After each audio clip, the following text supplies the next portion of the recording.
Customer lifetime value, or in short LTV, is one of the most useless metric if calculated wrongly and used in the wrong context. It became quite popular in 90s when there was internet boom in North American countries. However, in the last 2 decades, it became quite commonly used metric across the world. Today, one of the most frequent use case of LTV is in determining the customer acquisition cost, which in short called CAC.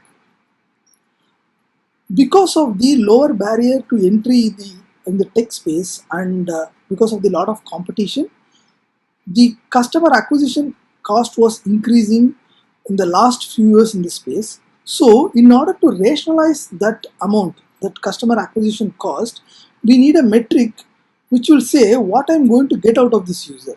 LTV plays a perfect role in this one. However, a lot of companies calculate it wrongly, which make them acquire a customer at a higher CAC than what it should be. So in this video, we are going to see why LTV became quite famous in the first place, followed by how to calculate it in the most easiest way using Excel and numbers, and finally understanding where to use it and where not to use it. One of the first account of customer lifetime value was seen in a book called Database Marketing, published in 1988. You can see this in Google Books Ngram Viewer. It lists the occurrence of a particular word in different books published over the period of time. It majorly started in this period, that is 1986 to 88 period, and grown exponentially till 1999. This is the dot-com boom I was referring earlier, where a lot of companies are entering into the internet business. Generally, a company is valued based on the profit it makes in a particular year and what its capacity to make profit in the subsequent years. But during this dot-com boom, none of the companies are making profit and they are making higher loss than previous year over year. So they needed a different way of valuing the company. So they started valuing company based on the number of active user in their platform. In order to put value to that user, they come up with this metric called LTV. So in order to value a company, they know that they have 100 users and each user have X LTV. So the value of that particular company is 100 into X. However, after the dot-com boom, the usage of this word reduced, but in the last decade, it again started being used quite frequently. I will tell you the use case in the next slide. When you do a marketing activity, you see the effectiveness of marketing activity by the number of users you brought into the platform. So let's say you spend $100 on a marketing activity and you got 10 users to a platform. That means your customer acquisition cost or CAC is $10. So generally in the first scenario where your customer acquisition cost is lesser than the net profit you make out of the first transaction from that user, then you are positive on the first transaction itself. But this scenario will never sustain, because if this is the scenario, there will be a lot of new entrant coming into the platform and start making money out of it. So as the competition increases, the CAC will increase, and there will be a second level of rationalization coming to the picture. It's okay even if the customer acquisition cost is lesser than the revenue I make from the first transaction. Ultimately, based on the revenue and profit I'm going to make from the subsequent transaction, I make money out of this user. But if there is a huge boom in the market, like an internet boom happened in 90s, and even in India when the boom happened in 2015-14 period, the CAC was even higher than the gross merchandise value. This is the net transaction value. When this is the case, people rationalize saying that it's okay if I get the cash flow running by acquiring the user, I will make money out of this user in the subsequent transaction. So the whole customer lifetime value come into the picture. I have to make sure the CAC of the user is lesser than the ultimate customer lifetime value I'm going to get out of the user. If I do this, I am positive and I can continue acquiring the user. I'm not going to comment on this methodology because this methodology changes based on the funding environment. If there is a hyper funding environment, people will sort to the last part. If the funding dries up, people will start going to the other three things which I mentioned at the top, where they try to make money out of the user from the first transaction itself or in the at least second or subsequent transaction. So in the first part, we saw how LTV became quite famous in 90s and the decades that followed 90s, and how it is used in conjunction with customer acquisition cost. In the second part, I am going to show you how to calculate this LTV through a easy method. Okay, there are three steps in this.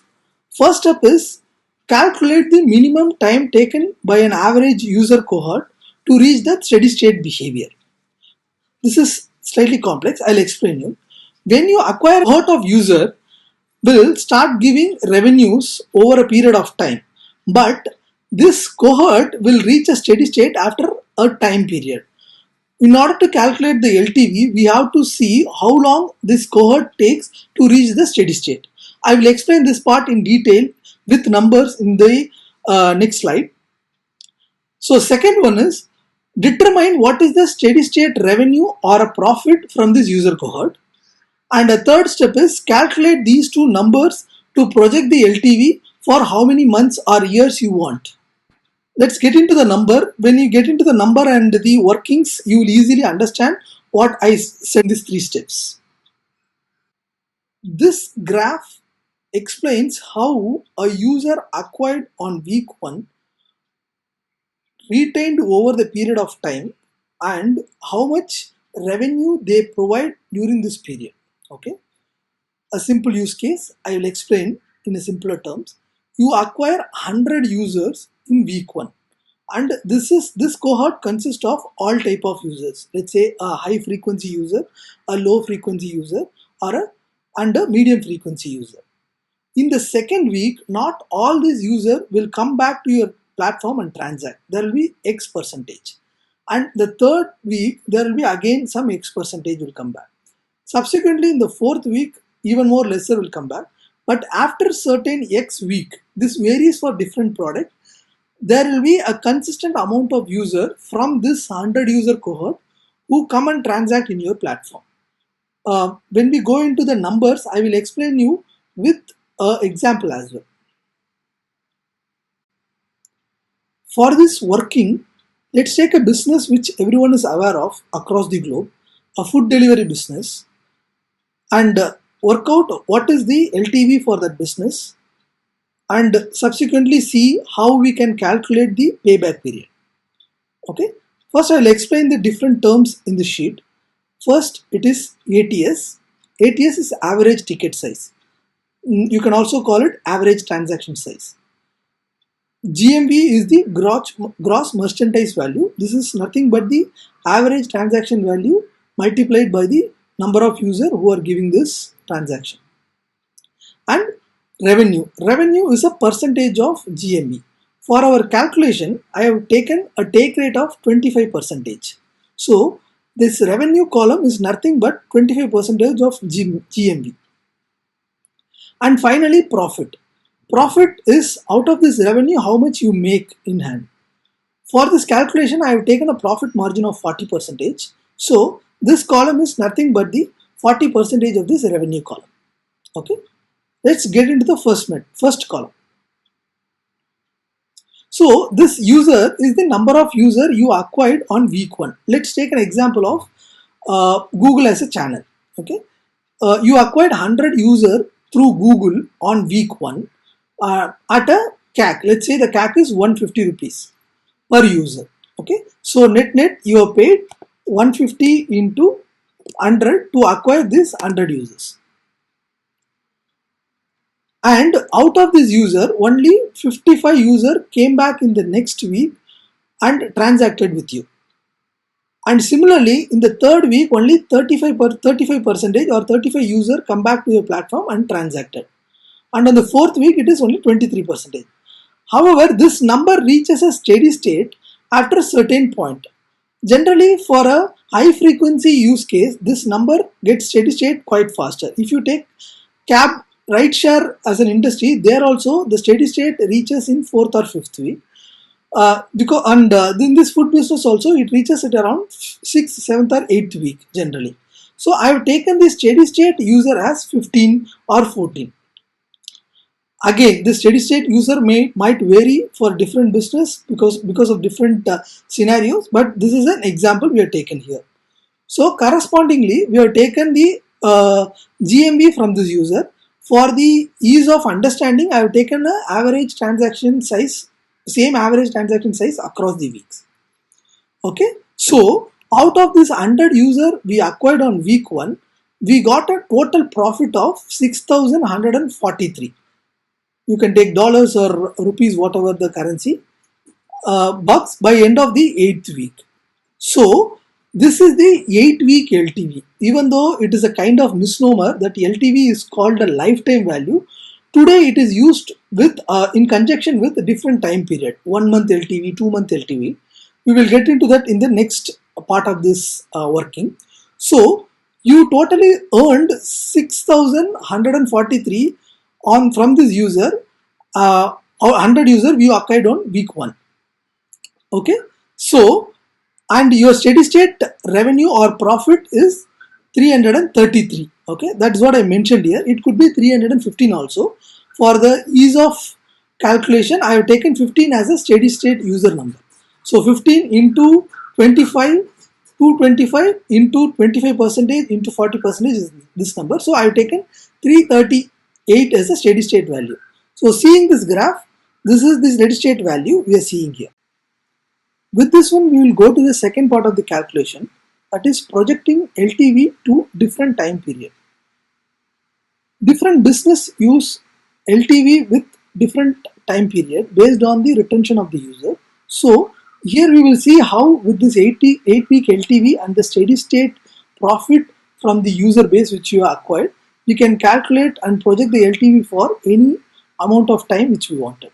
So here, if you want to see what is 3-month LTV, all you have to do is calculate number of weeks in 3 months, that is 13, and just add the 8-week LTV plus number of weeks in 3 months minus 8 into steady state LTV. That's what I did here. You can see it, B1 plus 5 into steady state LTV.